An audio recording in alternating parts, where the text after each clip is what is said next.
各位弟兄姐妹，大家平安。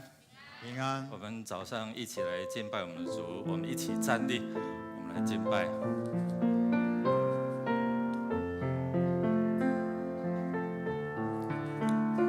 我们恳求主赐给我们渴慕的心，来到他的面前。一起来。我心切切渴慕你主，我要紧紧跟随你，你恩典与慈爱永无止息，你心是直到永远。我望我的声音，你奇妙生命，献上我的赞美。一起来呼喊耶稣，耶稣，主耶稣，就用我一生。耶稣，主耶稣，就用我一生。我心深深向你敬拜，我灵歌慕你荣光，我完全相信你宝贵应许，我在你怀中安息。我要向世人歌唱你的恩典，直到我见你面。耶稣，主耶稣啊！耶稣，主耶稣，就用我一生。耶稣，主耶稣，就用我一生。耶稣，主耶稣，就用我一生。耶稣，主耶稣，就用我一生。再次为主说，主耶稣，就用我一生。耶稣，主耶稣，就用我一生。耶稣，主耶稣，就用我一生。我们献上我们的感恩及承认我们的软弱亏欠，来到主的面前。我们用主的话一起来宣告说：耶和华，我要在万民中称谢你，在列邦中歌颂你，因为你的慈爱大过诸天，你的诚实达到穹苍。神啊，愿你崇高过于诸天，愿你的荣耀高过全地。神啊，求你按你的慈爱怜恤我，按你丰盛的慈悲涂抹我的过犯。求你将我的罪孽洗除净尽，并解除我的罪。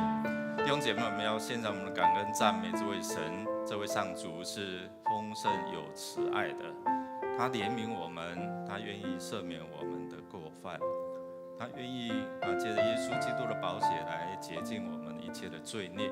所以我们要悔改，愿圣灵来光照我们的心，回转归向他，然后领受永恒的救恩。弟兄姐妹，我们开口同声来祷告，开口来赞美，开口来赞美，将一切颂赞荣耀都归给我们的主。他是慈爱的、怜悯的，他是愿意赦免我们的过错的。哈利路亚，主，我们感谢赞美你，你是慈爱怜悯的主，你不纠缠我们的过犯。主啊，你来就是要使我们在天父上帝面前能够坦然无惧，能够来到神的宝座面前，因为你帮助我们解除了我们罪，洗净我们一切的罪孽，赐给我们圣灵，渴慕来到你的面前，回转归向你。主啊，帮助我们能够看见我们的软弱，也能靠着耶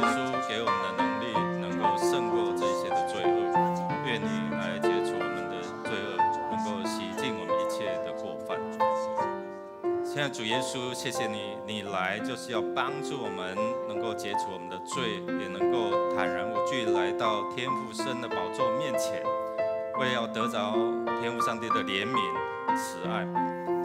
主因着你在十字架上付上代价，所以我们能够坦然无惧，大大张口，你就大大充满在我们当中。谢谢主耶稣的宝血来遮盖，谢谢主耶稣的救恩，使我们成为有盼望的子民。愿你的圣灵来感动我们，随时察觉我们自己的过犯、软弱，靠着主加给我们力量，我们能够回到神的面前，并且能够荣神，使人得益处。祷告靠耶稣基督得胜名，阿们。弟兄姐妹，请坐。我们要为着我们的身心灵的需要，我们来到主的面前，我们恳求他，大大呼求神会垂听我们的需要。我们一起用主的话一起来宣告说：主啊，你本为良善，乐意饶恕人，有丰盛的慈爱，赐给凡求告你的人。耶和华，求你留心听我的祷告，垂听我恳求的声音。我在患难之日要求告你，因为你必应允我。因为你必应允我。哇，这是神的话对我们的回应哦。所以我们在这几方面的需要，你可以来到主的面前，也向神来献上祷告寻求特别是在这几方面，我们邀请主成为你灵、思想、情感以至身体的主，将我们的忧虑卸给主。如果我们当中有需要被祷告服侍，你可以原地站立起来，或者是坐着手按在你可能心上或者是一些不舒服的部位你可以来到主的面前。如果有需要，你就可以站立起来。弟兄姐妹，我邀请大家一起开口向神来敞开，求神的医治供应求神的带领感动在我们当中。我们一起来经历他的同在。我们开口同声来祷告。如果你有需要，你就可以站立起来。哈利路亚！主，我们奉你名来到主圣的宝座面前。主啊，你是怜悯我们的，你是丰盛慈爱的主，你是医治我们的，你也是供应我们足够有余。主耶和华，你是我们的牧者，使我们无致缺乏。主耶和华上帝，你是我们的引导，我们的好处不在你以外。主，谢谢你，我每次来到你的面前，呼求你，寻求你的同在，寻求你的供应。你来就是要帮助我们与神和好，与人和好。你是和好的大牧者，你也将这样使命帮助我们能够来彼此相爱，能够彼此接纳，彼此饶恕。主，我们奉你名来祝福我们弟兄姐妹身心灵健壮，灵魂体兴盛。主，谢谢你，哈利路亚！天父上帝，我们感谢赞美你，你容许我们来到你的面前。借着耶稣基督，我们可以来领受你的恩典。主上帝，你是我们的牧者，我们必不致缺乏。你也领我们走在得救的义路上面，你有为我们在所走的路径都有指油在滴的恩典之路。主，我们感谢赞美你，你让我们可以呼求，你让我们可以来依靠你。让我们缺乏的时候，你就供应我们。在我们软弱无助的时候，你扶持我们；在我们病痛的时候，你医治我们；在我们不知道走怎样的道路的时候，你就指引我们人生的方向。主，我们要宣告说，我们的好处不在你以外。主，谢谢你，我们的好处不在你以外。主，我们要向你呼求。当我们寻求你的面的时候，求你怜悯我们，垂听我们的呼求。祷告靠耶稣基督得胜的名求。Amen。弟兄姐妹，我们要为着主日来守望。我们先用主的话一起来宣告说：神啊，你是我的神，我要切切地寻求你。在干旱疲乏无水之地，我可想你，我的心切慕你。我在圣所中曾如此赞扬你，为要见你的能力和你的荣耀。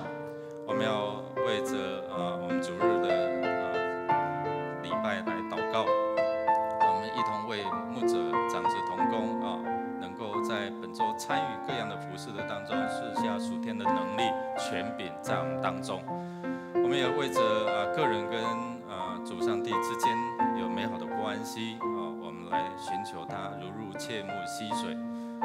今天我们很高兴这个我们的讲道学的老师孙宝莲牧师在我们当中代表台湾神学院他纪念主日来请安报告也分享上帝的话语让我们能够经历神丰盛的恩典求上帝来赐福带领这个台湾神学院也是我们3位牧者的母校了我们恳求神来赐福在这个学校能够培养更多合神心意的牧者。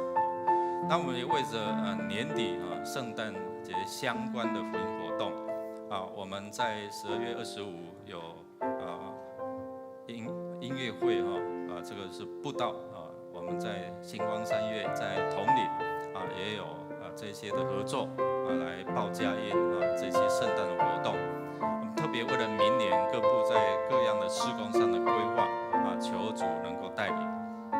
我们也透过成人牧区来牧养我们求主看顾每一个区长他们在带领小组小组长能够有帮助弟兄姐妹在属灵生命上面能够成长那也在小组陆续恢复实体的聚会大家能够参与，能够一起来经历神的同在跟神的赐福我要邀请大家一起站立，一起站立我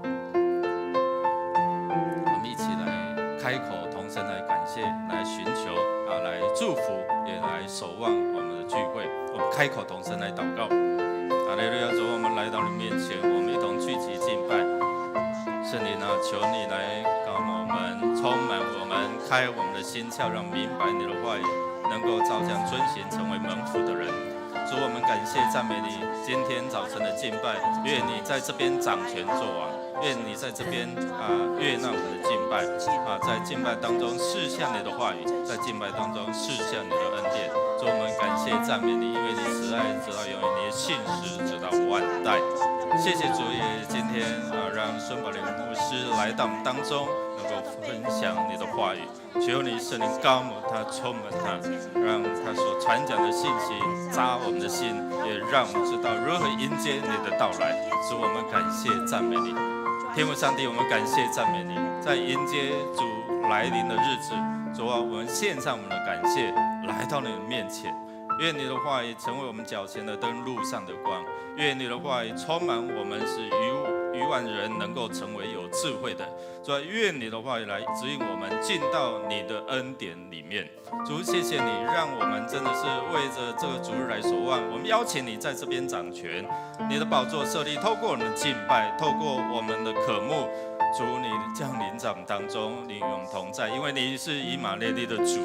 主，我们感谢赞美你。主，我们要同心用主你教我们的祷告文来祷告说：我们在天上的父，愿人都尊你的名为圣。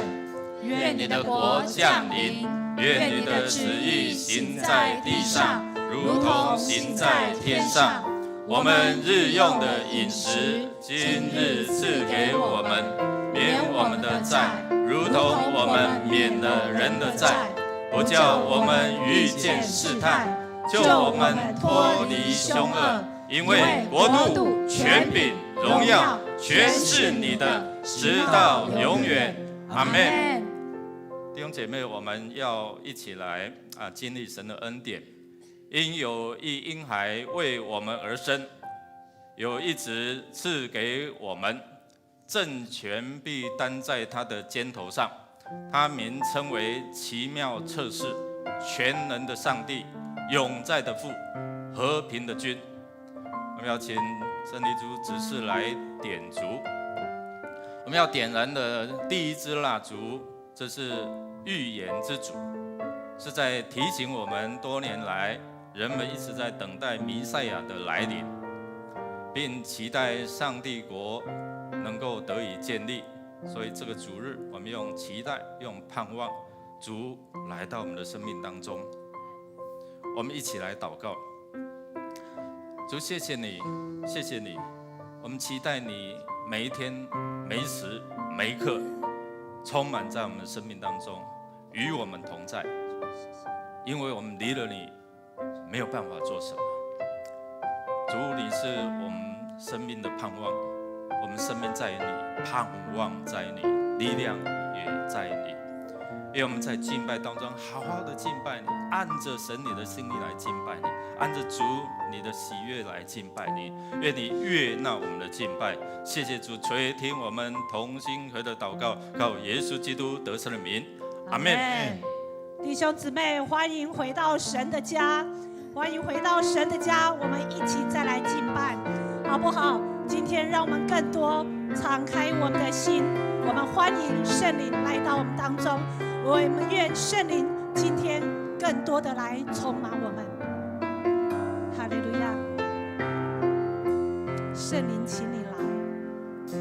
圣灵，请你来充满我心，我需要你恩膏充满我里。圣灵啊，我好爱你，我的灵让你牵引，而每一天我要更深爱你。圣灵来充满我们。圣灵，请你来充满我心，我需要你恩膏充满我里。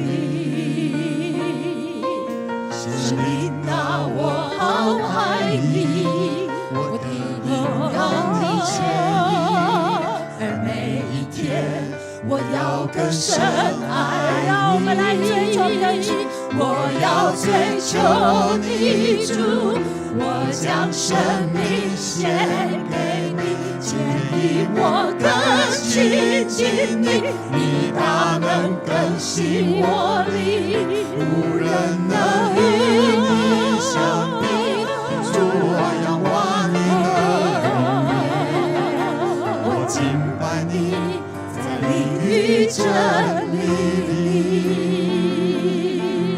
圣灵，我们欢迎你在我们当中。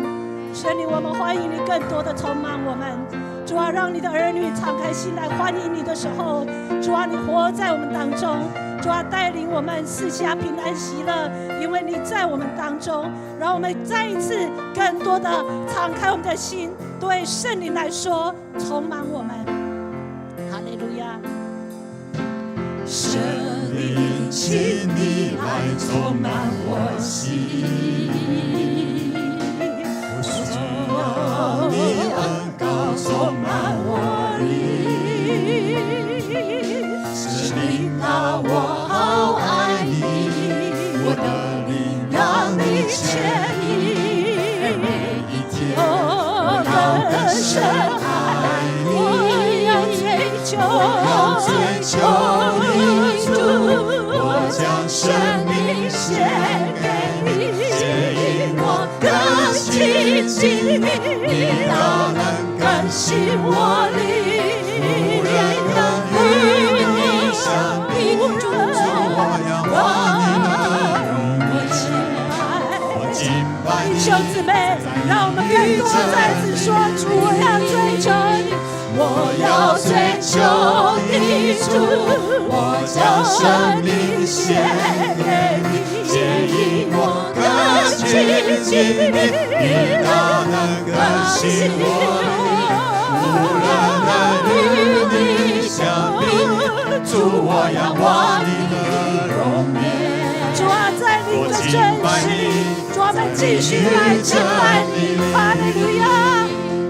我要追求你主，我将生命献给你，牵引我更亲近你，你大能更新我里，无人能与你相比，主我仰望你的容颜，我敬拜你，在真敬拜你，哈利路亚！我敬拜你，在你在说，我敬拜你，我敬拜你，在灵与真理里。哈利路亚！主是的，我们在灵跟真理里面敬拜你。哈利路亚！主啊，愿你悦纳我们的敬拜，也求你降下你的同在，让我们的敬拜、我们的赞美，主啊，蒙你喜悦。求你降下同在，求你降下同在，在你子民的敬拜中，我要更深的来敬拜你。求你显出主啊，愿你的荣耀烟云充满你的圣殿。的赞美中，我要看见，我要看见，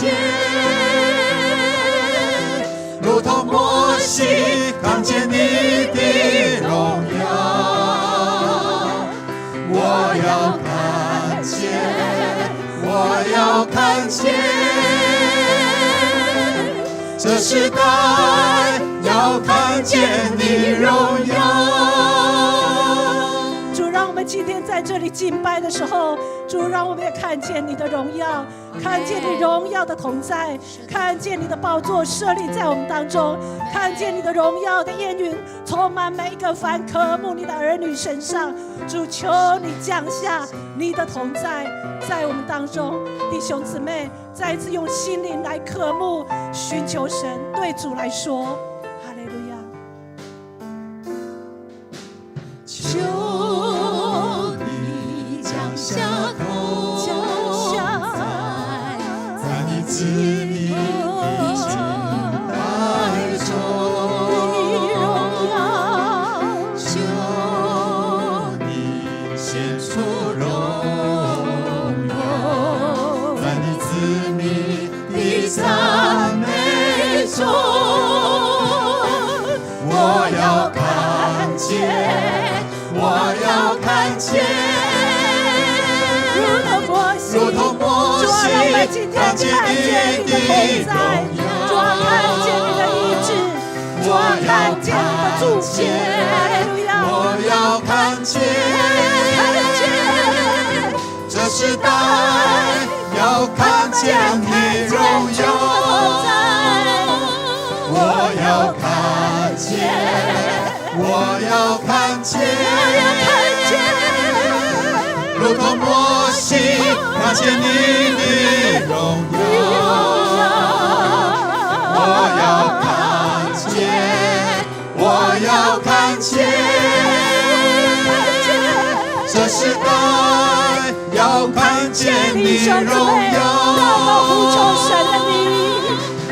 我们呼求你的名，求你恩待我们。我们宣告你的名，求你怜悯我们。求你与我们同行，使我们的安息在你面前。我邀请姐妹来呼求，姐妹。我们呼求你的名，求你恩待我们。弟兄，我们宣告你的名，求你怜悯我们一起来说。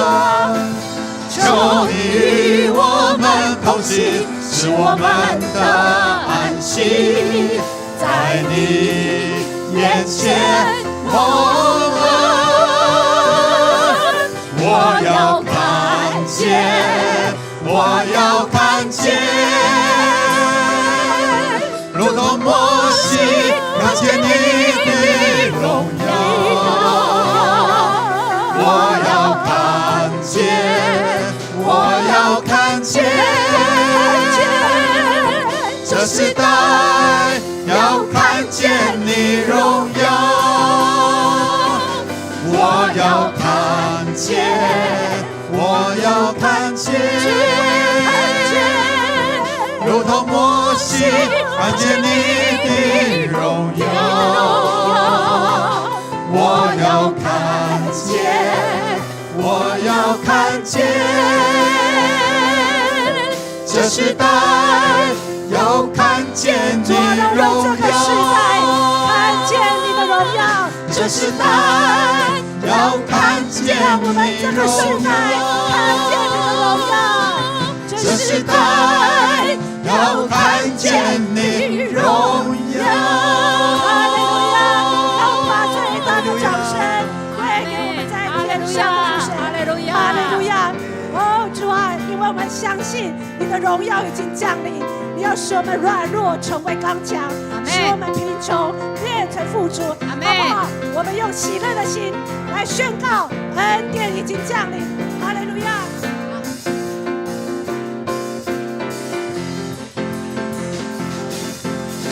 让软弱变为刚强，贫穷成为富足。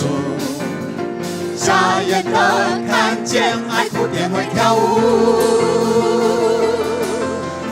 一切山洼都填满，崎岖成为平原。在神里面充满无限可能。你的能力不比我战胜试炼和艰难，我相信你的恩典完全够我用。神的恩典已降临，喜乐充满我们中间，在恩典深处，重担都变为轻省。神的恩典已降临，喜乐充满我们中间。依靠全能神，没有难成就的事。弟兄姊妹，你相信神的恩典今天要临到你吗？阿门！你相信吗？相信，相信吗？相信你的贫穷要变成富足吗？阿门！你相信你的软弱要成为刚强吗？阿门！我们唱这首诗歌，它不是一首诗歌，它是一个宣告，从我们心、从我们里的宣告。你越多的相信，你越多的宣告，神的恩典今天必定临到凡相信的儿女身上。阿门！哈利路亚！我们再一次说。若变为刚强，贫穷成为富足。瞎眼的看见，爱哭变为跳舞。一切山洼都填满，崎岖成为平原。在神里面有无限的可能。哈利路亚！你的能力不比我战胜试炼和艰难，我相信你的恩典完全够我用。神的恩典已降临，喜乐充满我们中间，在恩典深处，重担都变为轻省。神的恩典已降临，喜乐充满我们中间。依靠全能神，没有难成就的事。神的恩典已降临，喜乐充满我们中间，在恩典深处，重担都变为轻省。神的恩典已降临，喜乐充满我们中间，依靠全能神，没有难成就的事。依靠全能神，没有难成就的事。依靠全能神，没有难成就的事。哈利路亚！哈利路亚！哈利路亚！阿门！主，我们将一切的荣耀归给你。主啊，你赐下你的恩典归给敬畏你的人，归给渴慕你、敬拜你的人。主啊，你愿意万人得救，不愿意有一人沉沦。主啊，用我们的心来预备，来迎接你的到来。主，我们每天早晨我们醒来的时候，我们要感谢赞美你，因为我们的生命气息都是你所赏赐。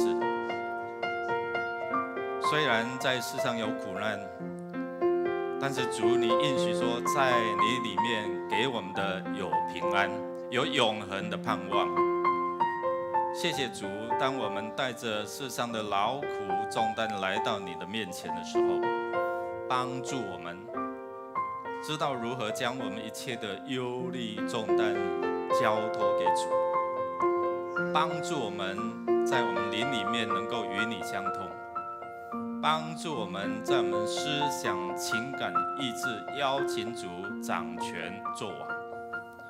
你做我们思想的主，我们才不会胡思乱想。你做我们情感的主，我们的喜怒哀乐都在你的保守看顾。主，你做我们身体的主，做我们意志的主的时候，我们就能够做属神的决定，属神的这样的一个意志，在我们生命当中来引导我们进到你的恩典，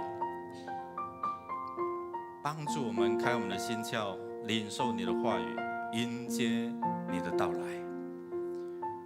主，今天早晨的敬拜，你透过孙牧师，让他所传讲的话语扎我们的心，也让我们看见我们需要如何预备我们自己，来期望、盼望迎接你的到来。谢谢主，悦纳我们的敬拜。主，你悦纳我们的敬拜，就是你欢喜在我们当中与我们同在。谢谢主，求你的圣灵继续带领我们，让我们如入切慕溪水一样渴慕你的话语。祷告靠耶稣基督得胜的名求 ，Amen。弟兄姐妹，请坐。我们感谢主，在这代降节的第一主日，我们一同来聚集来敬拜我们的主。那我们当中不知道有没有第一次来与我们一同敬拜的弟兄姐妹？如果没有，我们先来欢迎我们的老师，然后孙宝林牧师在我们当中，我们拍手来欢迎他。好，来我们来看周报的消息。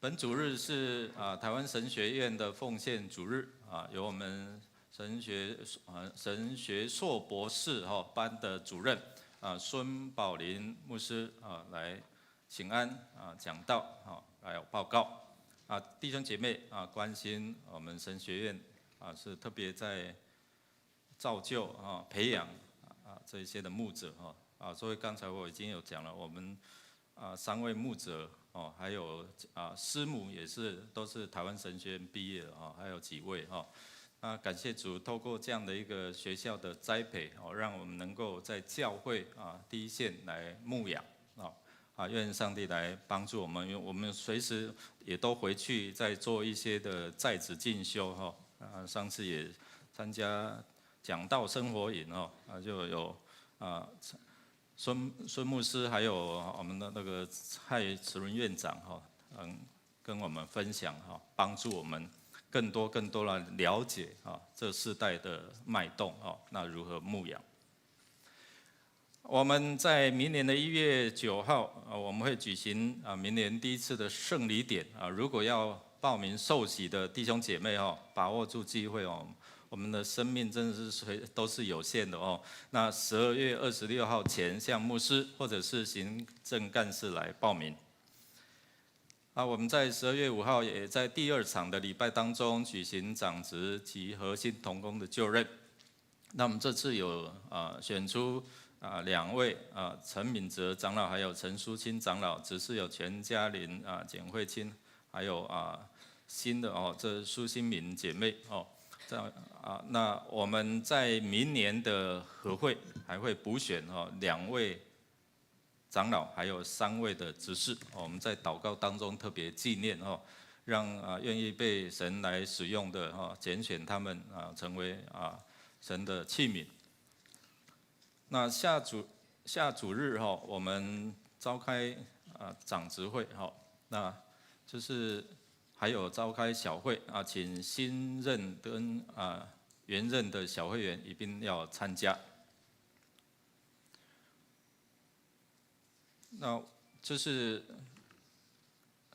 长执会请预备在实体的开会请各单位提出你们的报告。好，那我们12月25号我们陆续在报告当中，我们有邀请这个国家音乐厅级的这个乐界4重奏在我们当中，所以1+1来49，还记得吗？一个带领一个你的好朋友设定的对象来到49号。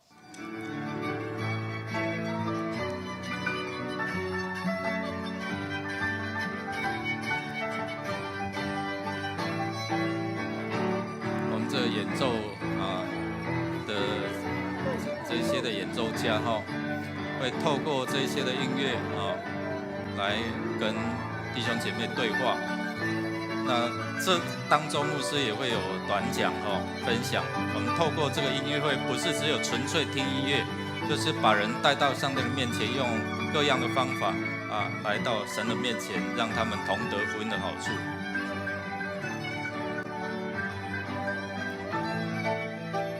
我们的座位有限你报名不是报名就可以入座在2、3楼因为你要提早来排队那真的这也是第一次我们有邀请比较高水准的这一些的音乐家一起来分享圣诞的喜悦我们恳求主来帮助我们。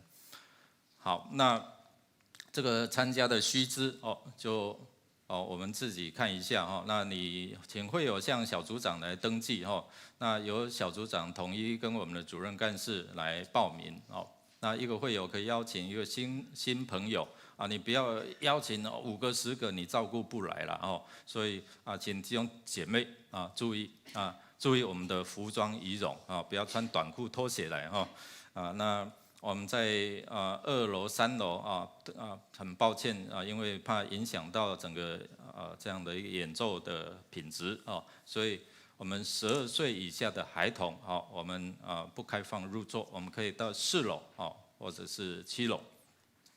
那我们已登记的或者新朋友持入场券入场那先到者优先入座，这样好。那这个请我们注意一下我们就祷告邀请你的设定对象好，我们12月4号的下午5点半到6点半会在旁边的星光三月桃园店那有点灯的活动请会有能够参与有参与的请我们在楼下的公布栏登记穿圣诞老公公的服装那我们在那边可以分享福音的喜悦。好，那我们在12月24号也会在统领百货1楼户外举行平安圣诞夜的晚会大概有1个小时，我们也一样请弟兄姐妹参与要参与圣诞老公公的这个穿这个圣诞老公公的弟兄姐妹我们在1楼的公布栏来登记报名，我们能够掌握人数。好，那我们2021年度即将结束那要开立2021年的这个奉献证明的弟兄姐妹请你们注意。那我们刷卡划拨奉献截止日是信用卡在12月26号划拨是12月24号，那 Line Pay 的是在12月24号，那现金奉献是到12月31号截止。那我们有报名新竹中会妇女部的年会的弟兄姐妹请我们如果有报名的于这个12月3号早上7点半在教会集合出发请我们有报名的姐妹兄姐请注意一下。本会第2任的主任牧师陈道雄牧师，他于11月22号礼拜一蒙主恩召，那安息主还享年81岁那会定在12月11号上午9点半于桃园市立殡仪馆美德厅举行入殓礼拜那11点火化礼拜，下午1点半会回到我们教会那来举行告别礼拜。那会为陈道雄牧师举行中会葬因为他在我们新竹中会累积服务超过30年所以这次由中会带领我们教会的这个小会员来筹备这样的一个告别的事宜那在下午4点会在三峡的天品山庄举行安放礼拜。12月9号会在本会2楼举行家庭的安慰礼拜请弟兄姐妹一同来参与，来安慰这些的遗嘱，特别是为着陈牧师娘还有她的孩子来祷告。那我们第10组的赖文玲姐妹的母亲赖林秀梅夫人她在11月24号别世享寿80岁。也定于在12月8号上午9点20在桃园市立殡仪馆的景德厅举行家奠礼。10点20是举行公祭那我们也为着这些的遗嘱来祷告，特别是这些没有信主的这一些的他们的家人为他们来祷告。好，其他的我们自己来看。我们一起来读今天的金句，来读2遍。按着个人的才干给他们银子，一个给了5000，一个给了2000，一个给了1000，就往外国去了。马太福音25章15节，再一次，按着个人的才干给他们银子，一个给了5000，一个给了2000，一个给了1000。就往外国去了。马太福音25章15节，我们预备心来奉献，奉献是基督徒感恩的表现，是出于甘心乐意。如果你不明白奉献的意义，请你用祷告来表达你的感恩特别为台湾神学院我们预备来奉献，来为祝福。我们一起用这首诗歌来到主的面前，来献上我们的感恩。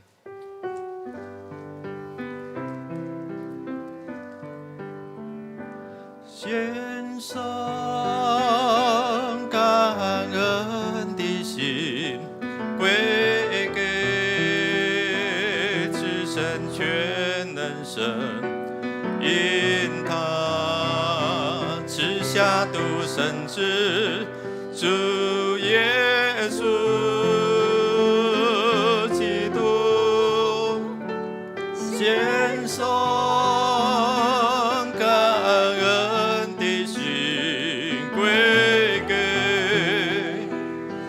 神全能神，因他赐下独生子主耶稣基督，一起站立。如今软弱侧翼的刚强，贫穷这一层。都因为主已成就了大事，如今软弱侧翼的刚强，贫穷这一层付出，都因为主已成就。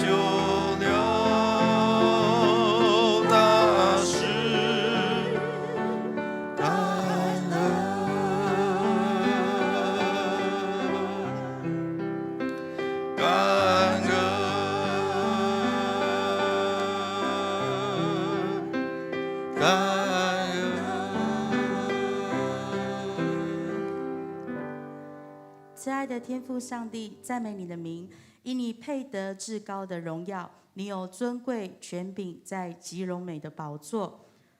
主上帝，我们向你献上感谢，你爱我们，把人抱在怀里，看为无价之宝，让我们的生命得着光，得着盼望。谢谢你为我们预备的一切，求主你更多的吸引我们的生命，调整我们，回应神所赐下的使命呼召，在每一天来亲近神，用爱心服侍人。我们愿意献上时间、金钱、才能，与教会同工，求你悦纳。我们这样祷告，奉耶稣的名，阿们。坐下前彼此来祝说，我们一起来领受上帝丰盛的恩典。我们一起来领受上帝丰盛的恩典，请坐。我们现在要请孙宝莲牧师带领我们来读上帝的话语，也分享上帝的话语。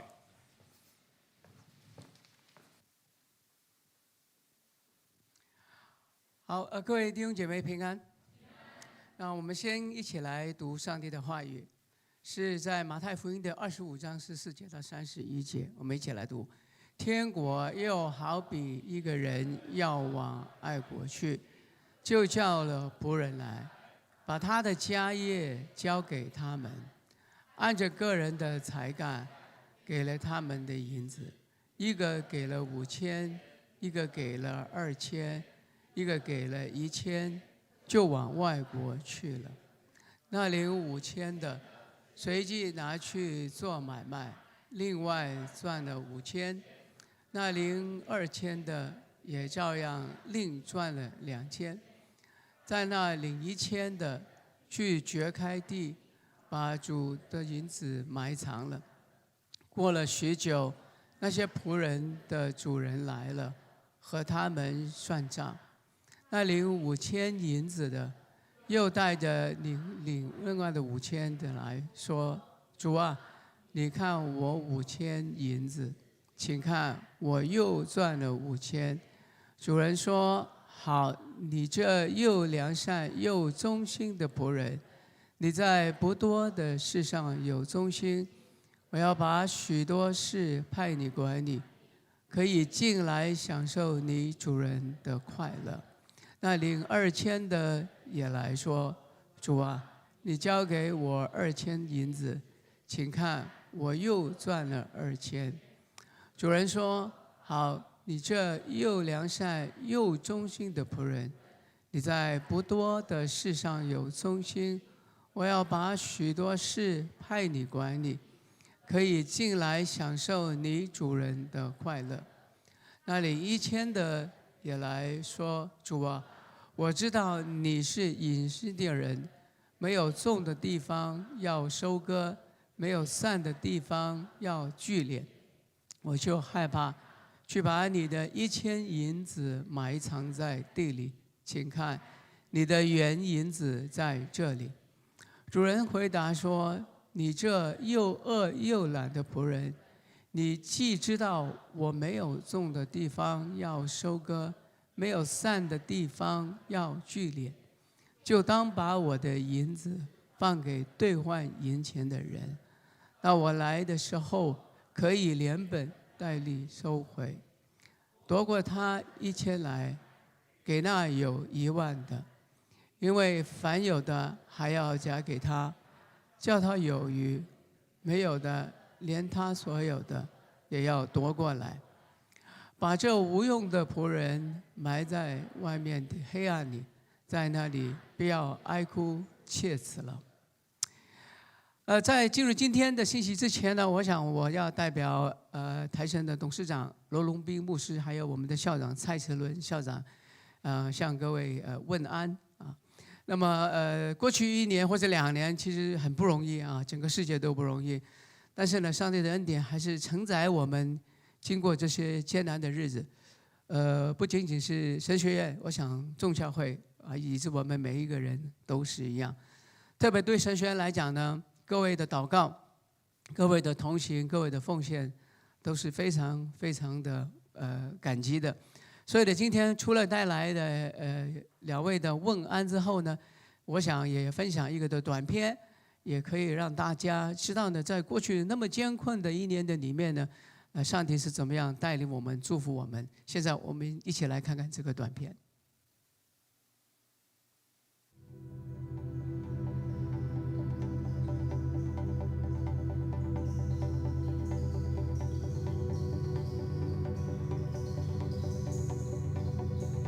人跟人的距离变得遥远。被开发了，变远，各种能力爆棚，变得更近，正让人头痛。完全没距离，紧密结合。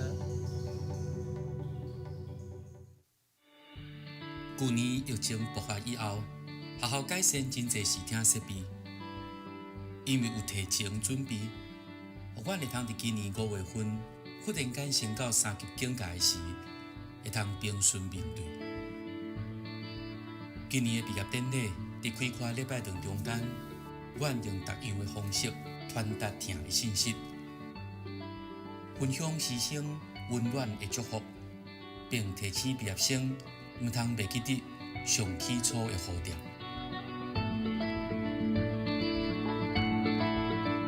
立案了后，台新旨意提升学术产出，努力产官学的合作。感谢主，阮伫今年6月份得到教育部评鉴通过。这个全面性的通过，无仅代表是咱教育得到更加侪认同，像是也伫未来对学术界甲社会会当做出更加侪贡献。今年3月底，南寮完成整修，是真侪听主的兄弟看见是咱教育顶面的需要，出钱出力，斗阵完成的工作。伫准工礼拜迄天，有真侪过去带过南寮的牧长，倒转到学校，甲阮三甲欢喜。伫南寮完成以后，学校接续进行女新寮的整修。第新学期的开始，台新必须凭着信心，迎接一个无确定的未来。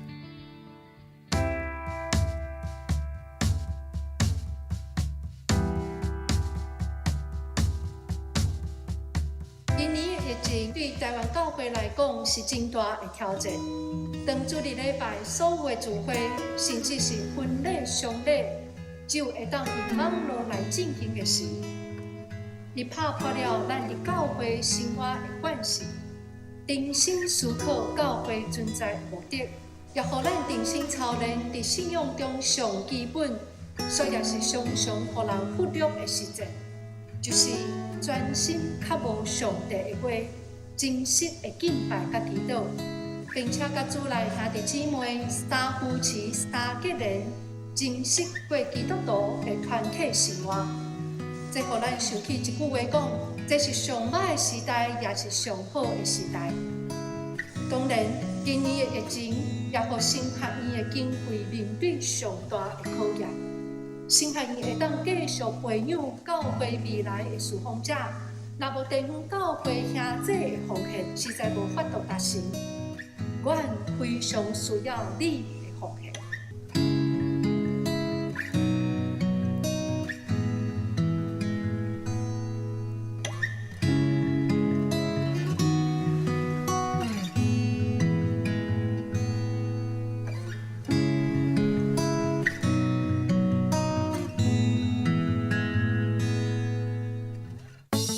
邀请立位兄弟继续用祈祷奉献来支持台湾新学院，互阮伫信心的引带下面，会当看明上帝伫这个世代的作为，也互阮会当勇敢回应上帝所交托互阮的使命。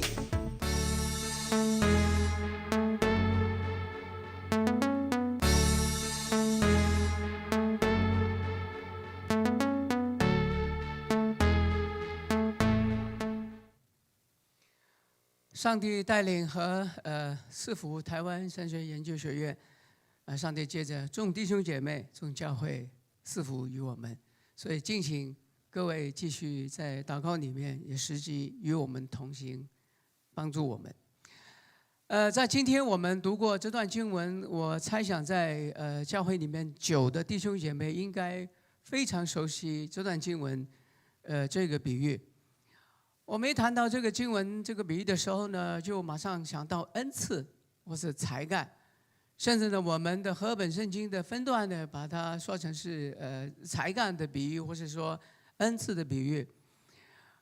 甚至我们想到这个比喻的时候呢，我们通常想到的就是说，究竟我们拥有怎么样的恩赐，怎么样的才干，或是说我们究竟是拥有5000呢？还是2000呢？还是1000呢？读到这个比喻的时候，我们大概都会这样去理解。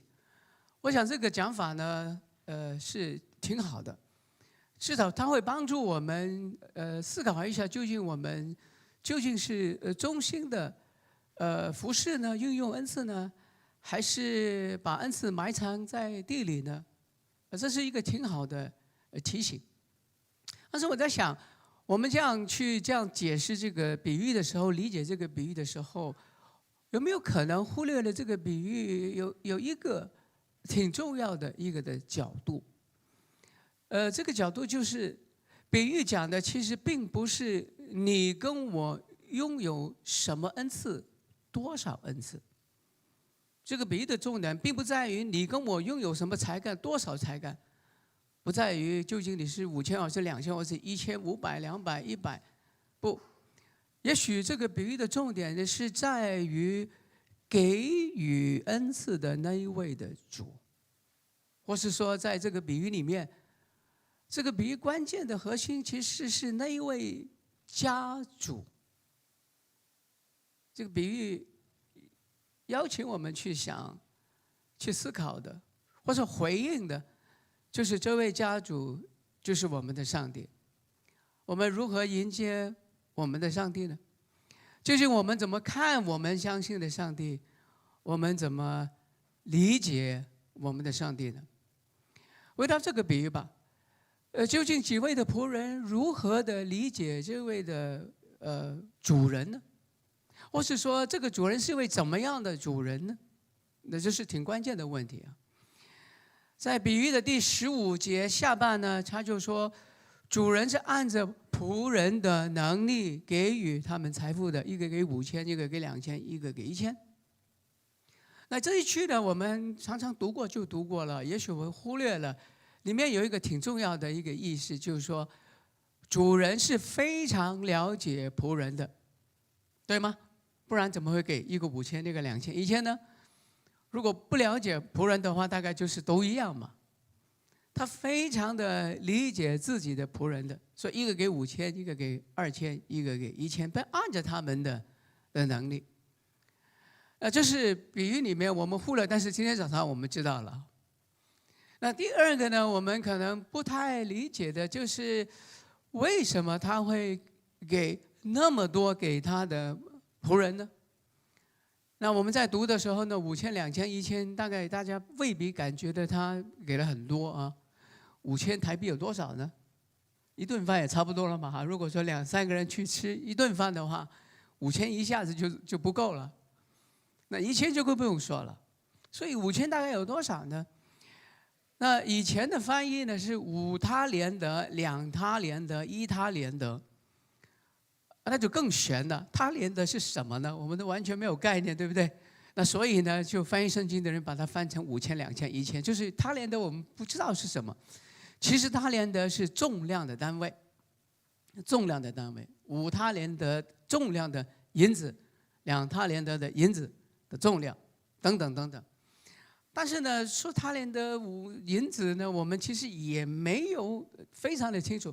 所以研究圣经的人呢，就做了一些研究啊。那如果说弟兄姐妹今天看和合本修订本的话，或是说现代中文译本的话呢，这翻译就有点不太一样了。那在这里呢，这个5000银子呢，就变成3万个银币了，3万个银币。那2000银子呢，就把它翻成了12000的银币了。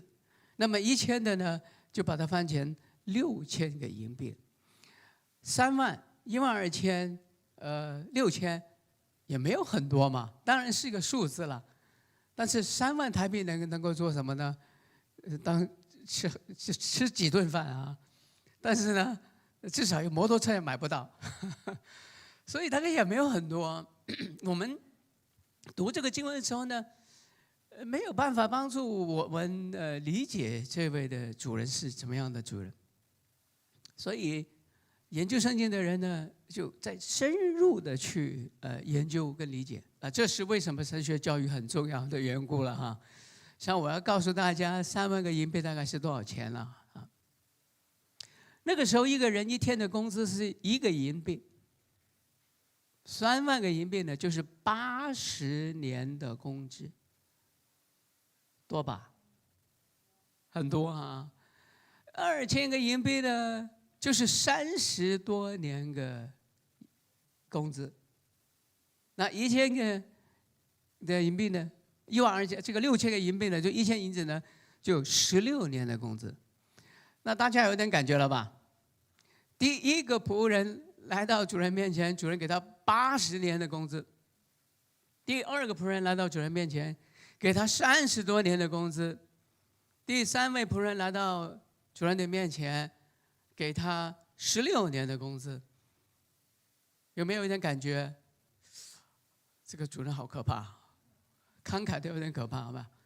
那如果说你还觉得，明天早上你上班，老板把你叫到办公室里面去，我非常欣赏你，这边是80年工资，拿去做买卖，你会怎么样？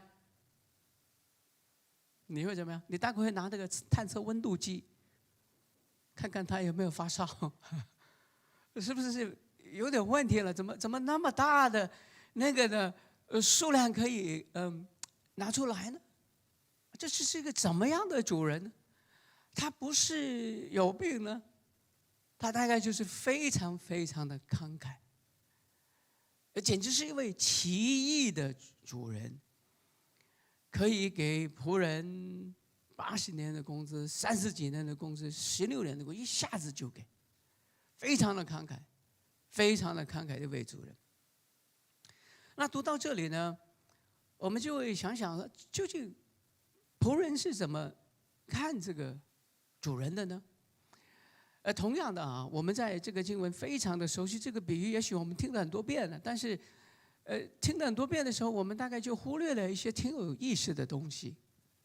比方说，有没有注意到刚刚我们读这个经文的时候，第1位跟第2位的仆人他们是马上行动的，随即做买卖的。我想大家在读这段经文、听这个比喻的时候，大概没有多想这个事情吧。你给他80年工资，他随即马上去做买卖；然后第2位给他30多年工资，他也是随即马上，同样的，马上去做买卖。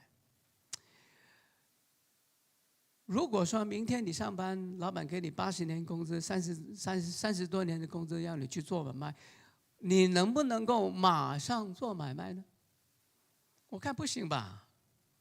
你比方说，就要在桃园这个地方、这个地区，这个叫中华路，对不对？要开店，你要开什么店呢？我刚一路走来啊，发现很多吃的，还有很多就是娱乐的店。我想，如果说你要开一个吃的店、娱乐的店，不太容易吧？因为已经很多了。你大概要做一些研究调查，这个区域有什么店已经饱和了，什么店可能是有机会的。然后你想想看，这一区的人口组成，它的收入、它的消费的模式，然后才想说开什么店、做什么买卖吧。然后我们相信主的，我更加回来说，尤牧师能不能带我祷告一下，祈求主的带领啊，让我知道在这个地方应该开什么店呢？要去跟家人商量一下，然后你会才去做买卖。你不可能马上去做买卖的，对吗？你不可能随即做买卖的。如果这个还是太远的话，我们就来一个比较可能的一个情况吧，哈。我们假设了，就疫情完全过去了，全世界都没有疫情的问题。明天你上班的时候，老板呢就把你叫到办公室里面去了。这给钱是太过悬了哈，不太可能。就是说，我非常欣赏你的工作，从明天开始，你就可以放1个月的假期，有薪的假期哦，不是解雇你，1个月有薪的假期，你的房金啊什么都完全都有。反正呢，明天开始呢，你就可以有1个月的有薪假期。这个比较现实一点的吧？那我问你，你能够马上打电话订机票吗？大概不行吧？你大概想，哎，太好了，我想一想去哪里，对吗？现在是11月，如果往这个北边跑啊，往这个北半球那边跑，那个天气会越来越冷啊，那就不太容易了。除非我想看雪啊，玩雪。那往南边跑的话，像澳洲啊，就开始夏天啦，就比较暖和啦。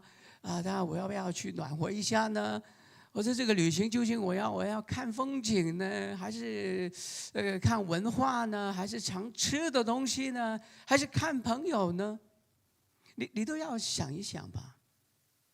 也许你打电话给你的太太，而不是订机票，或者你这样说：哎，老板给我们有1个月的有薪假期，我们要想一想去哪里。想一想要不要出国，然后就回家商量，1天2天，好，我们就决定。但是你不会马上订机票的，那个你不能够马上随即做买卖的。可是这2位仆人能够，你知道为什么吗？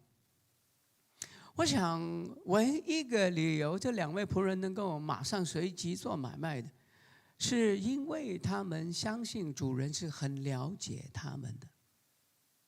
这不是我胡扯的，因为经文说的，对吗？主人按着个人的恩赐嘛，是主人很了解他们啊，而且他相信知道他的主人是非常慷慨的，主人了解他们，主人很慷慨，所以如果说什么市场调查啦、人口组成啦、消费模式，祷告了，也许他们一直都在做这个事情，只等待这一刻来临，他们就能够迎接这个主人的慷慨的给予，主人给予的机会，所以他们能够随即做买卖，所以他们能够随即做买卖。也就是说，这个主人是再多都能够给。再多都能够给，80年的工资、30几年的工资、16年的工资，一下子就给。那我们知道第2个了哈，他是非常慷慨的主人。然后再来，我们不可以更知道这个主人多一点呢？有的，如果我们再细读的话呢，我们就读到这个比喻里面呢，让我们看见这个主人有第3个一个特别的一个的特色。我们来看一看，当他回来跟仆人算账的时候，第1个仆人，他获得80年工资，赚了另外的80年，把钱抬到，哇！主人，您看，我又赚了80年工资。主人对他说什么？21节，对那另赚了80年工资的说：好，你这又忠心又良善的仆人，你在不多的事上，你会觉得很奇怪吗？80年工资不多哎，这个主人是的确奇怪啊，不多哎。这第1个仆人，第2个仆人来了，他是或给予2000的，又赚了另外2000，这30多年工资了哈。大家能够计算吧？80年工资跟30年中间差很多，对吧？来到主人面前说：“主人啊，你看我又赚了2000了啊，就是30多年工资。”主人说什么来着？23节。好，你这又忠心又良善的仆人，你在不多的事上忠心。如果说你仔细看看经文的话，主人对5000跟2000或是80年工资、30年工资的仆人的加赏是一模一样的，一模一样的，完全一样的，而且再大的数字对他来讲都是不多的事情。这有点奇怪吧？我自己教书的啊，那么学生交作业呢，我是会给不同的分数啊。如果一个学生交来的句子是写得非常非常的好，我就给他一个 A， 然后一个加，还画一个笑脸，或者画一个拇指，我就写非常的优秀，前途无可限量啊，什么写很多。啊，第2个同学交一个作业来了，不错，但是呢跟前面那个有点不太一样哈，我就可能会给一个 A 减，啊，非常不错，继续努力。然后第3个同学交上来呢，就有点，但是还是可以过关哈，所以就给他 B 俭，尚可努力，那我就发回去了，很明显的嘛，应该是有分别的嘛。可是这位主人对于80年工资、30多年工资的回馈啊，他说那个奖赏是一模一样，而且是不多的事。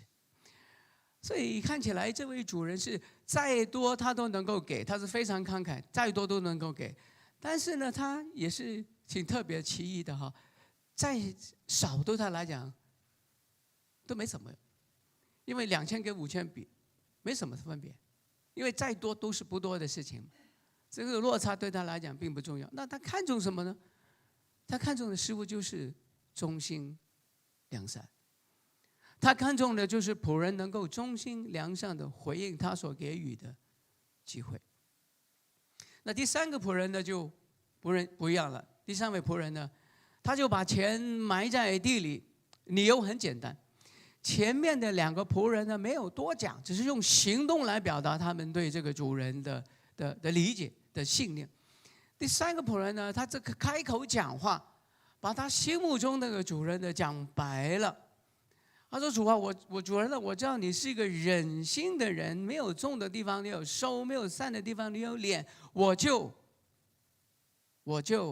害怕，我就害怕。”显然，第3位仆人跟前面2位仆人心目中所相信、理解的主人是非常不一样的。第1位、第2位呢，知道自己的主人是非常理解自己。而且是非常慷慨，所以他们就等待这个机会，机会一来，他们马上拥抱，马上就去工作。回来呢，那个赞赏呢，虽然有一个那么大的差距，80多年跟30多年工资，可是主人对他们的肯定是一模一样。但是第3位仆人呢就不一样了，他认为主人是忍心的人，没有种的地方要收，没有散的地方要聚敛。一切从想象开始。有第3位仆人所想象的主人决定了他的生命，决定了他的生命就在一个恐惧、害怕的里面。因为他想到的、理解的这位主人就是一位忍心的主人，不合理的、乖谬的主人。所以这位仆人每天的生活大概就是活在怎么逃脱主人无理的苛责，每天都在害怕的里面。给了他1000或是16年工资已经那么煎熬，你能想象给他30多年工资、80年工资他会怎么样痛苦？那如果说不给呢，他又会怎么想呢？那当然经文没有讲。但是如果他是这样想这个主人的话，主人不给他，也许他会想说：“哎，你们怎么看不起我？对我不公平？那个给5000，这个给2000，我什么都没有，这什么意思？”也许他会这样子也说不定。为什么？因为他脑海里面那一位主人是一位忍心的、不公平的、苛责的一个主人。所以读到这个比喻的时候呢，我们常常把焦点放在最后。当然，最后他在外面哀哭切齿了。其实大家可以想一想，如果我们刚刚的阅读是正确的话呢，这位仆人每天都在黑暗里面哀哭切齿，是吗？拿到1000他就害怕吗？不是每天都在哀哭切齿吗？不需要等到外面才哀哭切齿。他是每天都活在哀哭切齿的里面，因为他所以为的，他所想象的那位主人是一位可怕的主人。如果他能够看见、能够相信那个主人是了解自己、慷慨，再多都能给，再少都没关系的，因为都是不多的事情，他一定能够很勇敢、很喜乐的向前面的2位随即做买卖的。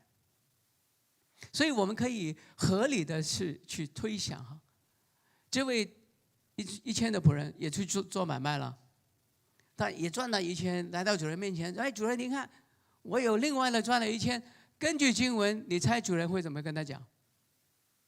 根据经文，如果5000跟2000是一模一样的话，2000跟1000应该是一模一样嘛，对吗？好，你这又良善又忠心的仆人，你在不多的事上进来享受，应该是这样的。甚至他没有赚到1000，赚到了500。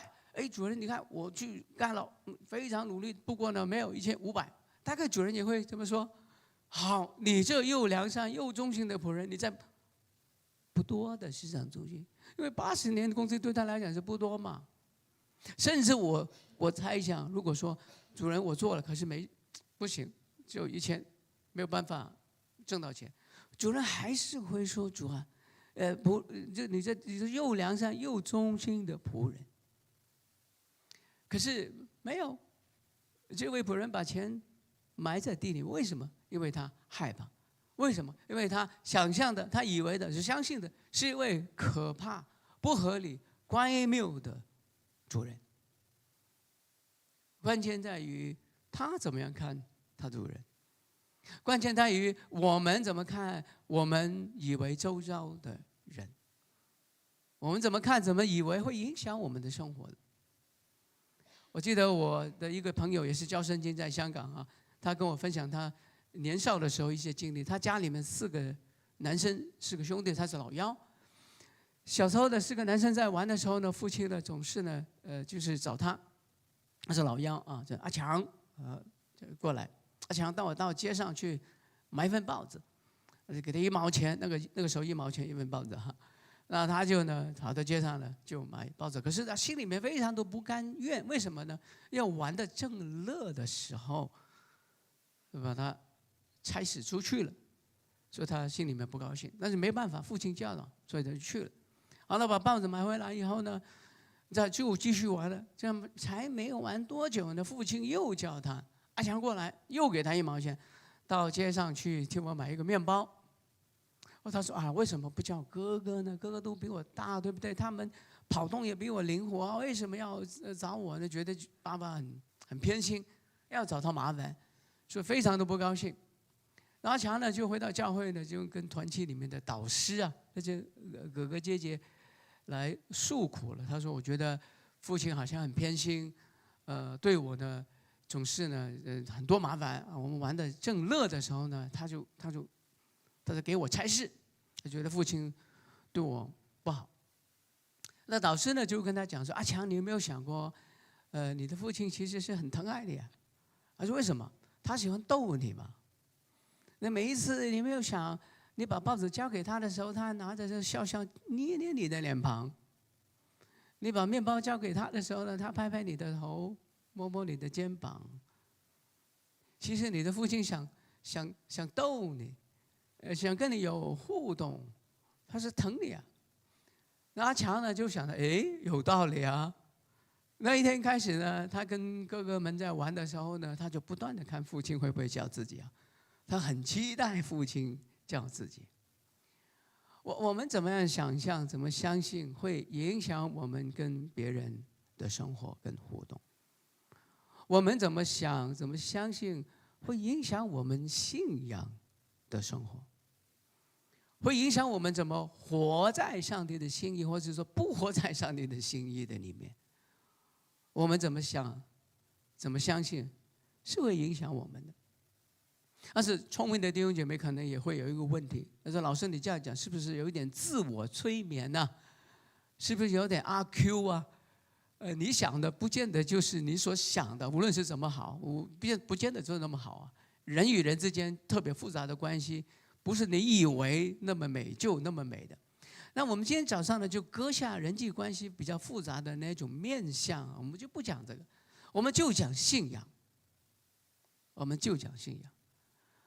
我们怎么想，怎么相信，的确是会影响我们的信仰生活的，的确是会影响我们的信仰的价值，的确是影响我们活的那一种勇敢，还有那一种的热忱。或是说那一种的恐惧，但是并不是你跟我以为的想象哦，并不是你跟我的阿 Q 的精神哦。我说的是，在这个经文里面讲得非常的清楚，这个比喻里面讲得非常清楚，这位主人是了解他的仆人，这个主人是非常慷慨，这个主人是再少对他来讲都是不介意，因为再多的都是很少的事情。所以这位主人是慷慨，而且整个的旧约圣经，以及包括旧约圣经，基本上也是要讲这个事情。保罗在罗马书讲的很清楚，他说：“上帝既不爱惜自己的儿子，为我们众人舍了，岂不也把万物和他一同白白赐给我们吧？”很慷慨了吧？有哪一个比这个讲的更慷慨的呢？把自己的儿子赐给我们，岂不也把万物的一同白白赐给我们呢？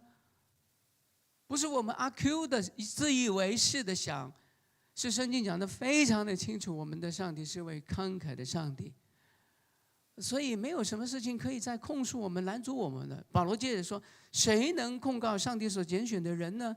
有上帝称他为义了，谁能定他们的罪呢？有耶稣基督已经死了，而且从死里复活，现今在上帝的右边替我们祈求。”然后接着保罗就说：“有什么使我们与基督的爱隔绝呢？是患难吗？逼迫吗？赤身露体吗？饥饿吗？等等的，没有。他说没有任何一个事情，没有一个事情可以使我们与上帝的爱隔绝。这个爱是在耶稣基督里的。所以，亲爱的弟兄姐妹，不管您是有5000、10000、2000、1520，没有任何一个事情可以使得你与上帝的爱隔绝。这爱是在耶稣基督里。他要求的是我们善良忠心的回应他给予我们的。有一些弟兄姐妹可能恩赐多一点，背景条件比较好一点，为您感谢上帝，运用上主给你的成为别人的福气。那如果说我们的成长啊比较坎坷，我们的生命的道路比较迂回一点，不需要太过纠结，不需要在黑暗的角落里面哀哭切齿，因为我们的上帝是一位慷慨的上帝。只要我们忠心的活，哪怕我们是小工，哪怕我们是不怎么样起眼的，哪怕我们是好像没什么大的事情干出来，我们在他的眼中也是良善忠心的仆人。因为无论再多再厉害的，到他面前来都是不多的事。他需要的是我们忠心良善。如果说今天的比喻，耶稣的比喻能够让我们看见我们可能疏忽的上帝那个画面，是慷慨的，不计较的，那是不是我们可以勇敢的、喜乐的迎接他给予我们的每一天呢？那是不是我们可以喜乐的、勇敢的来唱、来感谢，说恩典已经降临了？我们就请敬拜队带领我们唱这首诗歌做回应诗。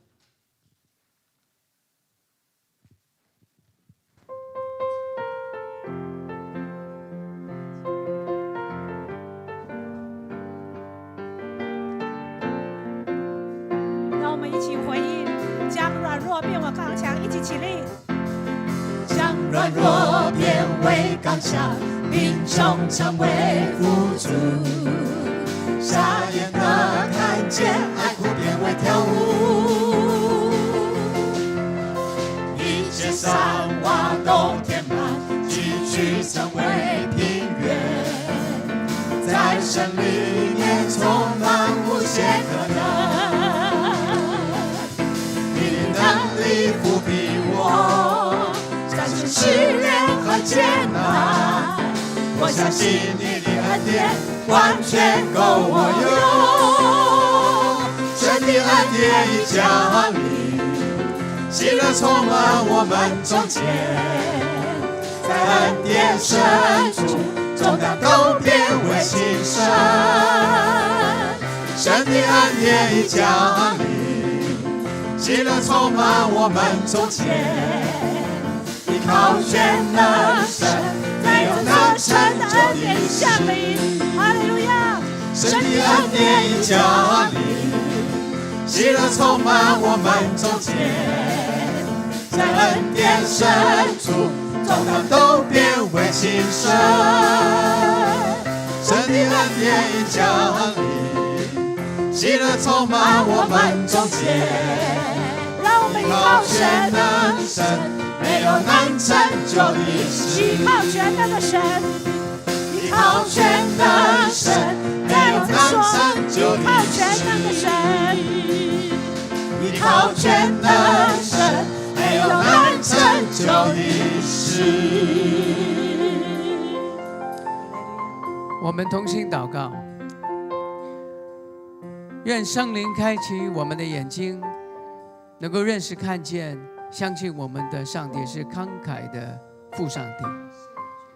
耶稣的同行，让我们勇敢的、忠心的、良善的回应上帝给我们每一天的生活每一个机会。求三一上帝与我们每一位弟兄姐妹同在同行，从今直到永永远远。阿们。阿们。弟兄姊妹，请坐。神的恩典已降临，喜乐充满我们中间，在恩典深处，重担都变为轻省。神的恩典已降临，喜乐充满我们中间，依靠全能神，没有难成就的事。依靠全能神，没有难成就的事。依靠全能神，没有难成就的事。再次拍掌，将荣耀归给我们的主。弟兄姐妹，我们的礼拜就到这边啊！愿主的平安、恩典充满我们，我们彼此来祝福。